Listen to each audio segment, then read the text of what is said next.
Okay, so let's talk a little bit about GANs. One of the first questions people usually ask me is, what does a GAN stand for?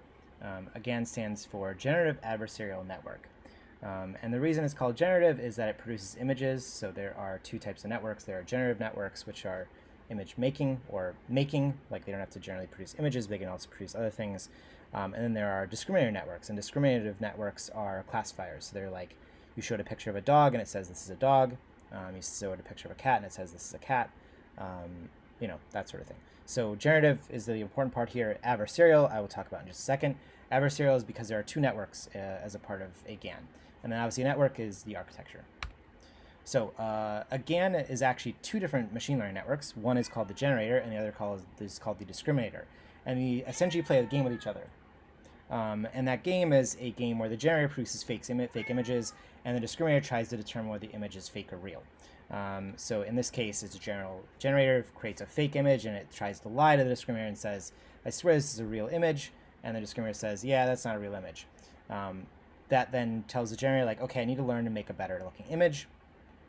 And it produces another image, and it says, okay, here's a real image this time. And the discriminator might finally be confused enough to say, like, hey, actually, this does look like a real image. And now the process for this is actually that they both start out pretty dumb.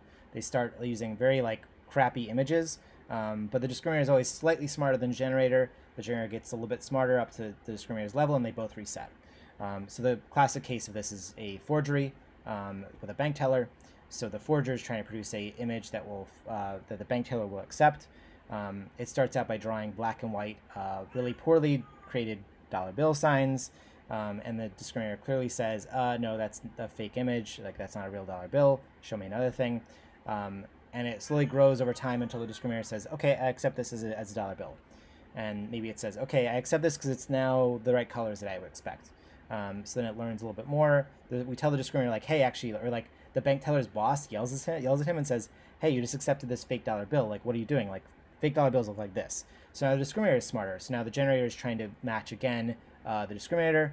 Maybe it gets into tone or the different details of texture, and eventually it gets to a place where it's never, it'll never be fully real. There will always be some level of fakeness to it, but it gets to a point where the generator is now producing really, really good images, and this is essentially the process of GAN. And over the past, GANs were first theorized and created in 2014. So only 6 years ago, they started at black and white and 28 by 28 pixels. And now where we are in 2019 to 2020 is we can do really high res, really beautiful looking images, right? You'd be hard pressed to figure out if this is really a fake image or not. And if you really know what you're looking for, you might be able to say yes, this is fake. But in most cases, it's going to be look pretty realistic. This is a 1024 by 1024.